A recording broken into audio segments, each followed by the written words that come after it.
Guys, thanks for watching target with Bhavna. मैं हूं आपकी दोस्त भावना जैन और आज हम लोग लास्ट टॉपिक कर रहे हैं नॉर्मलाइजेशन का, which is decomposition to higher normal form. अब ये वाले टॉपिक में हम सारे टॉपिक्स जितने भी हमने देखे उसका एक कंबाइंड एग्जाम्पल्स के साथ हम लोग ओवरव्यू देखेंगे एंड उन्हें क्वेश्चन को अप्रोच कैसे करते हैं एग्जाम में, वो वाली चीज़ में देखेंगे।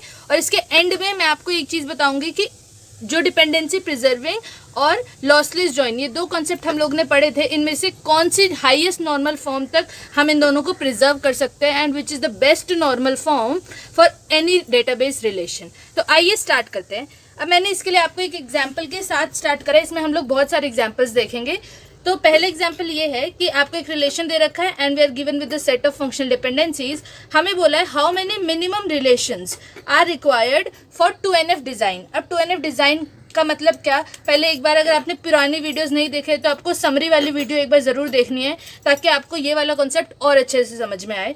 अब 2NF डिज़ाइन का मतलब क्या, हम लोग ने बोला था पहले हम लोग इसकी की निकालते हैं। तो रिलेशन आर की कैंडिडेट की क्या होगी, कैंडिडेट की का मतलब क्या है, यहाँ पे राइट हैंड साइड पे कौन से एट्रीब्यूट मिसिंग है, SID and CID are missing in the right hand side. तो हम लोग SID और CID का क्लोजर निकालेंगे तो हमें चारों एट्रीब्यूट मिल जाएंगे, SID CID C name and S name. So हमारी कैंडिडेट की हो गई SID and CID। This is the candidate key for this relation. अब 2NF डिजाइन क्या कहते हैं, there should not be any partial dependency. Partial dependency नहीं होनी चाहिए।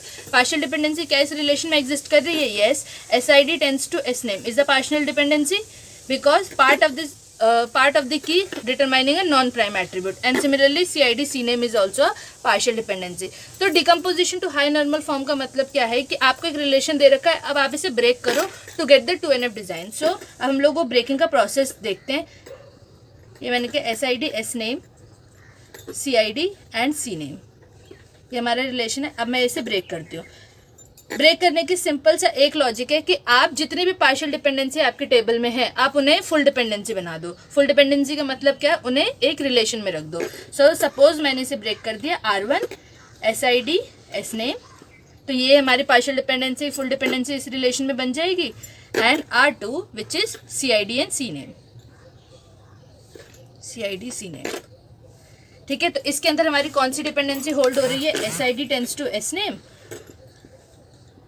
And CID tends to C name. अब अगर हम लोग यहाँ पे ध्यान से देखें तो क्या this relation is FD preserving, क्या रिलेशन फंक्शनल डिपेंडेंसी प्रिजर्विंग है? यस, बिकॉज हमारी पहली डिपेंडेंसी यहाँ प्रिजर्व हो रही है, दूसरी वाली यहाँ पे डिपेंडेंसी प्रिजर्व हो रही है। But is this relation a lossless join decomposition? क्या ही हम लोग ने लॉसलेस जॉइन किया है? उसकी पहली कंडीशन ये थी कि कोई एट्रीब्यूट लॉस नहीं होना चाहिए। क्या हमारे चारों एट्रीब्यूट कवर हो रहे हैं यहाँ पर? Yes, all 4 attributes are cover. क्या हमारे रिलेशन में सेकंड कंडीशन फुलफिल हो रही है, which is there should exist a common attribute? क्या इन दोनों में कोई कॉमन एट्रीब्यूट है? नहीं है। So that means this is dependency preserving but it is not lossy, it is not lossless, it is lossy. तो हम लोग को अब इसे लॉसलेस ज्वाइन करना पड़ेगा। So for that we need some common attribute. अब क्या हम इसी टेबल में कोई कॉमन एट्रीब्यूट ऐड कर सकते हैं? क्या मैं यहाँ पर CID ऐड कर सकती हूँ? नहीं, क्योंकि मेरी functional dependency CID C name भी यहाँ पर लानी पड़ेगी and it will cause the same relation. मतलब यहाँ पर फिर हमारा वही 2NF वाला वॉयलेट हो जाएगा। सो इसका बेस्ट तरीका क्या होता है कि आप कॉमन एट्रीब्यूट के लिए एक नया टेबल बना दो। सो मैंने एक R3 बनाया जिसमें मैंने कॉमन एट्रीब्यूट ले लिया। यहाँ पे इन दोनों में कॉमन एट्रीब्यूट जो की होता है हमारा, इसको मैंने कॉमन एट्रीब्यूट ले लिया। तो SID and CID, this is the common attribute and it will refer how this SID will refer to this relation and this CID will refer to this CID। ठीक है, तो ये हमारा हो गया एक नया रिलेशन। तो अगर मैं यहाँ पर देखूँ, यहाँ पर इसकी की क्या होगी, SID CID, मतलब ट्रिवियल डिपेंडेंसी होगी। SID CID determines SID CID। ठीक है, तो ये हमारी ट्रिवियल डिपेंडेंसी यहाँ पे एग्जिस्ट करेगी। अब हम लोग चेक करेंगे क्या ये टेबल एक 2NF डिजाइन में है? Yes, because SID is the की and determining the other attribute. क्या ये टेबल 2NF डिजाइन में है? यस। क्या ये वाली टेबल? यस। तो हमारे को इस टेबल को डिकम्पोज करने के लिए कितने रिलेशंस लगे? 3। So in 3 relation we can decompose this relation to the 2NF normal form. अब हम चेक करते हैं क्या ये 3NF में है? यस, बिकॉज एक हमारा X has to be the super key और Y इज प्राइम, हमारी एक सुपर की है।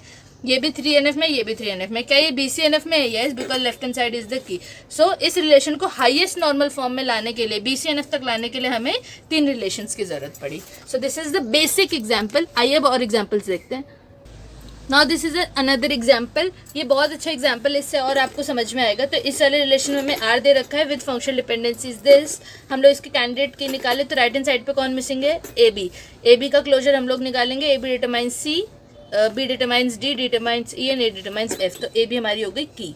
ठीक है, अब हम लोग चेक करेंगे कि क्या यहाँ पे कोई पार्शियल डिपेंडेंसी एग्जिस्ट कर रही है, क्योंकि सबसे पहले हम लोग 2NF के लिए चेक कर रहे हैं। तो पार्शियल डिपेंडेंसी यहाँ पर इस वाले रिलेशन में पार्शियल डिपेंडेंसी है नहीं, तो ये वाले रिलेशन में कोई दिक्कत नहीं है। Now B tends to D, part of the key determining non prime partial dependency. D tends to E, यहाँ पे कोई पार्शियल डिपेंडेंसी नहीं है। A tends to F, part of the key determining non prime. अब हम लोग ने बोला था अगर कोई पार्शियल डिपेंडेंसी ना हो तो हम लोग फिर भी एट्रीब्यूट का क्लोजर निकालते। तो यहाँ पे अगर हम देखें B determines D, D determines E, सो मिलकर बताएंगे B डिटरमाइंस E। ठीक है, तो part of the key determining non prime, so this is also a partial dependency. अब हम लोग का ट्रिक क्या है कि जो भी हमारी पार्शियल डिपेंडेंसी है convert them into a full dependency. तो मेरा रिलेशन है R, ABCDE एंड F, इसे मैं कन्वर्ट कर दूंगी पार्शियल डिपेंडेंसीज को टू द फुल डिपेंडेंसी। तो सबसे पहले हमारी कौन सी वाली पार्शियल डिपेंडेंसी है? B tends to D and D tends to E। तो हमें इसे मैंने ब्रेक कर दिया है यहाँ पर B, D एंड E। ठीक है, ये हमारी पार्शियल डिपेंडेंसी कर रहे थे दोनों, B tends to D and D tends to E। तो मैंने इन सबको एक में कर दिया। Then A tends to F, R2 मैंने ले लिया AF, ताकि हमारी ये वाली पार्शियल डिपेंडेंसी भी कवर हो जाए। अब हम लोग देखते हैं यहाँ पे कौन कौन सी डिपेंडेंसीज आ रही है। तो यहाँ पर हमारी जो डिपेंडेंसी कवर हो रही है which is A tends to F, और यहाँ पर हमारी B tends to D and D tends to E।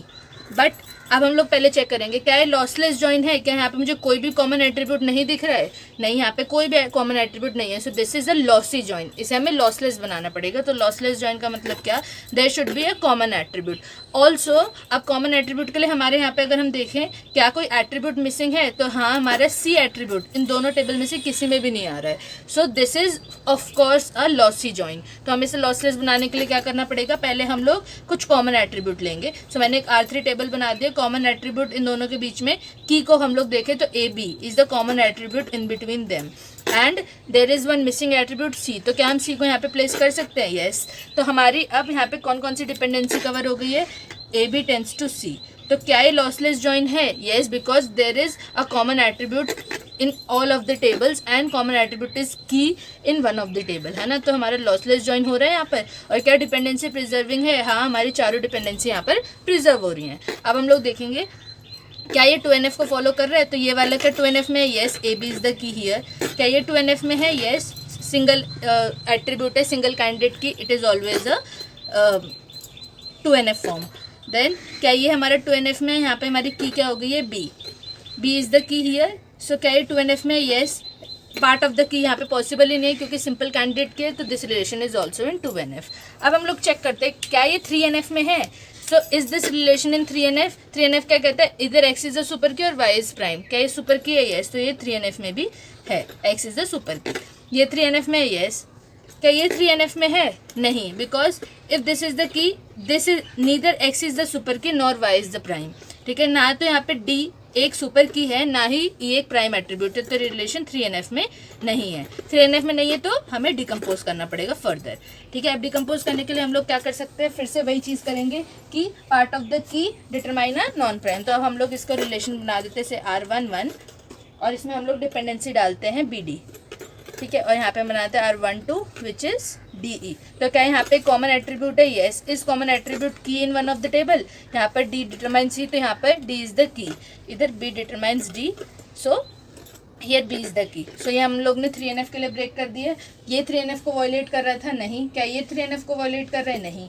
ठीक है, तो अब हम लोग चेक करेंगे क्या ये BCNF में है? 3NF में हमारा सारा हो गया। क्या ये 3NF में है? Yes, because X is the super की, तो ये 3NF को फॉलो कर रहा है। क्या ये 3NF को फॉलो कर रहा है? Yes, because X is the super की, है ना। तो यहाँ पे हमारे 3NF में सारे रिलेशन आ गए। अब हम लोग चेक करते हैं क्या ये BCNF में है? Is this in BCNF? हाँ, हमारे सारे रिलेशंस BCNF में भी, अगर आप चेक करेंगे यहाँ भी सुपर की है, ये भी की है, ये भी की है और ये भी की है। तो हमारे ये चारों रिलेशन BCNF में भी है। तो अगर हमसे पूछा जाएगा कि how many relations are required for 2NF design, 2NF के लिए हमें कितने रिलेशन चाहिए थे? 3 डिकम्पोजिशन। हमने 2NF के लिए 3 डिकम्पोजिशन कर दी, बट फॉर 3NF हमें यहाँ पर 4 डिकम्पोजिशन करनी पड़ी. So in exam if it is asked कि 3NF के लिए आपको कितने टेबल्स में ब्रेक करना पड़ेगा, then it is 4 in this question.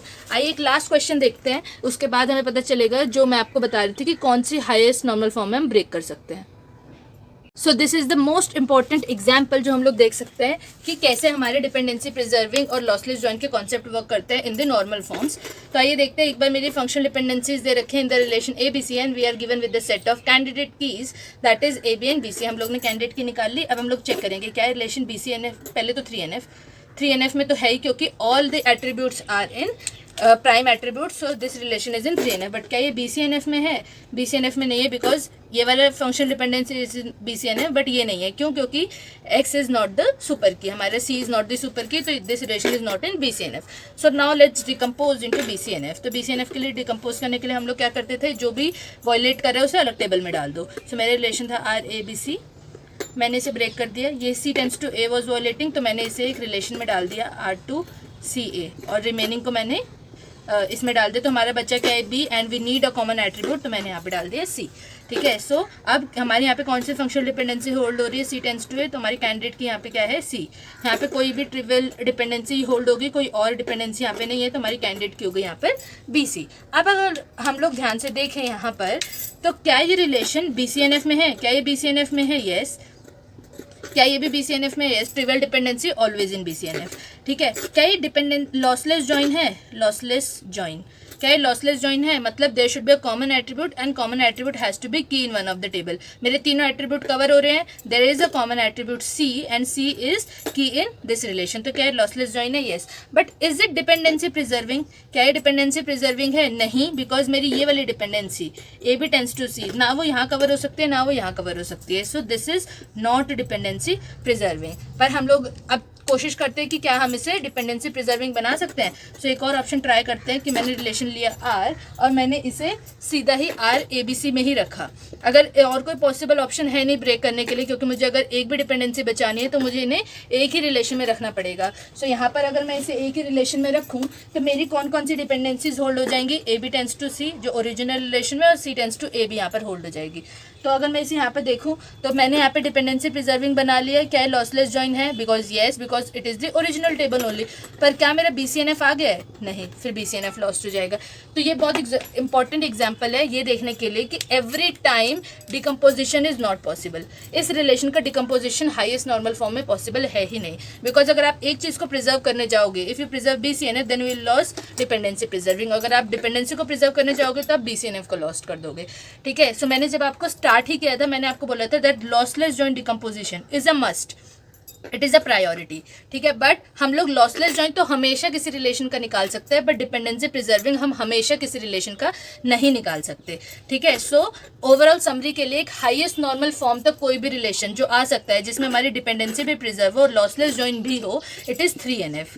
ठीक है. सो अगर आपसे एग्जाम में क्वेश्चन आए कि मैक्सिमम पॉसिबल नॉर्मल फॉर्म क्या है, ठीक है, और जो कि मोस्ट एक्यूरेटली हमें सारी चीज़ें देगी, मोस्ट एक्यूरेट फॉर्म अगर हम बोलें तो वो हमारी होगी 3NF, क्योंकि 3NF तक मेरा डिपेंडेंसी भी प्रिजर्व हो सकता है और लॉसलेस जॉइन भी आ सकता है. बट आफ्टर 3NF अगर मैं BCNF पे जाऊँ तो ऐसा केस हो सकता है कि अगर मैंने BCNF करने लगी तो मेरा डिपेंडेंसी जो है वो प्रिजर्व नहीं होगा. So the most accurate form for a relational database it is the third normal form.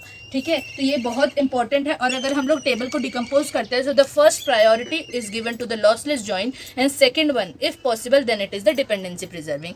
3NF में डिपेंडेंसी प्रिजर्विंग भी होगा और लॉसलेस जॉइन भी पॉसिबल है. But when it comes to BCNF यहाँ पर डिपेंडेंसी प्रिजर्व पॉसिबल नहीं हो सकता, as we have seen in this case. So there are possible conditions when we can decompose a relation to a lossless join always, but not the dependency preserving. Important conclusion that we need to remember, जो आपको exam में पूछा भी जा सकता है. So that's all for this video and we have now done with normalisation. हम लोग नॉर्मलाइजेशन का कंसेप्ट कंप्लीट कर चुके हैं. In the next video will start with the ER diagram.